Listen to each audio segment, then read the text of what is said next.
Hello today.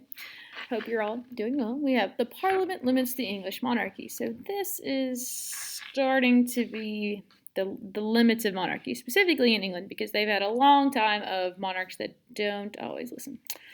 That's the Parliament building. You have Big Ben over here. It's a really cool building on the River Thames, which is spelled Thames, which is confusing, but it's Thames. I've sailed down this river. That was cool.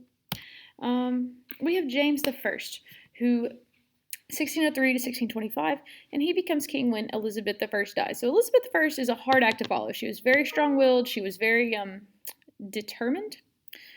She did not have a lot of trouble during her reign. Like after the Spanish Armada and people questioning her authority, they backed down pretty well after that, and she had a pretty solid time of it. James I comes over there, and he is not quite as fiery as she was.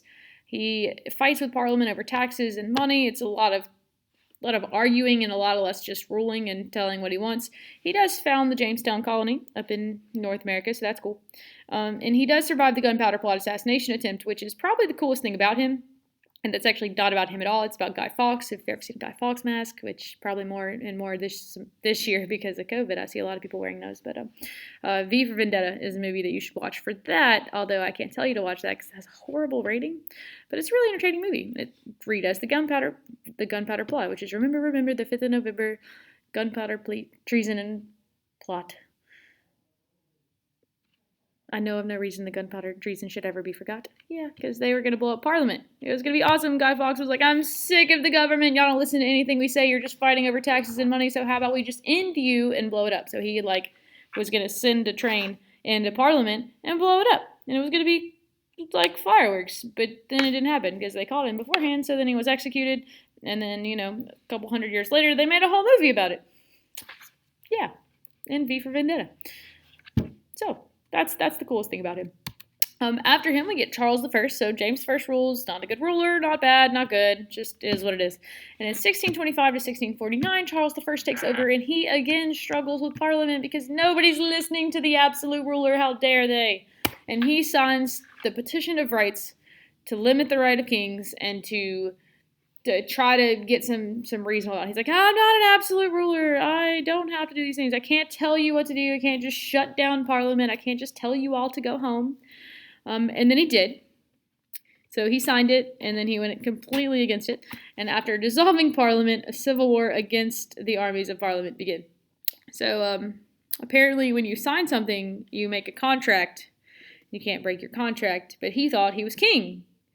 So I don't know why he signed it in the first place, but he did, and then they cause a whole civil war. And he gets executed for treason because he loses the civil war. So let's be clear. The civil war is against Parliament. So you have let me sure I get my Charles correct. Charles I with loyalists versus Oliver Cromwell, who's a Puritan army general who's with Parliament, which is basically like the elected representatives, or the lords of the house.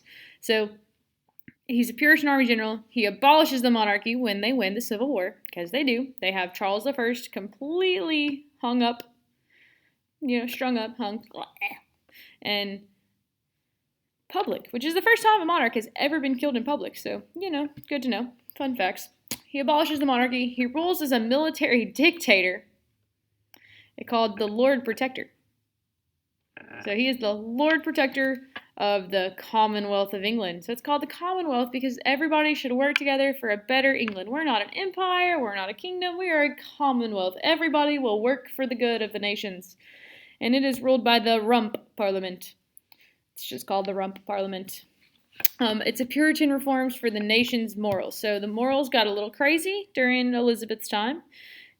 She was cool with children being abducted for stage plays, and Puritans are not cool with stage plays at all. So that's a problem. And then, between James and Charles, nobody was really controlling the public. So we need morals. Like women, you can't wear lipstick unless you're a prostitute. Then you can wear lipstick, but you have to wear lipstick so everybody knows that you're a prostitute. But everybody else, you can't do that. You're cheating men. You're making them think you're something you're not. It's crazy.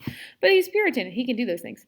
So he has all these reforms. He's asking permission from the Parliament, and that's in air quotes because he wasn't really asking permission from the Parliament. He is the Lord Protector. And it is finally religious tolerance for the first time. It does not care if you're Catholic. He does not care if you're Protestant. He doesn't care if you're Lutheran. Doesn't care if you're Puritan. Everybody's going to follow Puritan laws, so it's really not a problem what religion you are. Yeah. But eventually, everybody gets tired of him because, I mean, the shortest sense of the word, he said, hey, we're not going to have a king anymore. And then he pretty much became the king without calling himself a king. So it's relatively frowned upon. Charles II comes after him. He was exiled from France during Cromwell's reign. This is Charles I's son, in case you may. He restores the monarchy. Yay! So Cromwell dies. He gets to restore the monarchy. He's an actual king again. He dissolves Parliament because they were the ones that started this. It's frowned upon. But people were so happy to have a king again and not have all these crazy rules on them that they were thrilled with him. And he's called the Merry Monarch because he's just like, hey, everybody have a great time. It's going to be awesome. We're having so much fun. I mean, he looks like he's out dancing all night. Look at his cool-looking heeled shoes. Yeah. James II comes after him. He was Charles II's brother. And he is a staunch Roman Catholic, which upsets the Protestants. So once again, the previous person dies. He takes power. He's Catholic. Once again, everything is run by religion at this point. It's all about what you're doing with your belief system. So he's Catholic. People didn't like that. They wanted to be Protestant. So he's struggling with Parliament because everything he does, they're like, is it because you're Catholic? Is it because you're listening to the Pope? Are you letting the Pope influence you? Are you doing what you want to do because you're Catholic, even though it makes perfect sense and we're just arguing? Yes. So he struggles with Parliament, and he gets overthrown in the Glorious Revolution, which is actually peaceful. But it's glorious because they're overthrowing a Catholic person for a Protestant person. Which, in case anybody's wondering, everything has to do with religion during the absolute monarch period. William and Mary specifically, of Orange. Not that they are orange, but because their last name was Orange. 1688, 1762, they're offered the throne by Parliament. Mary is James II's daughter, who had married William of Orange. They begin a constitutional monarchy. So after working it out for about 10 years, they worked to share power with Parliament. So they signed the English Bill of Rights.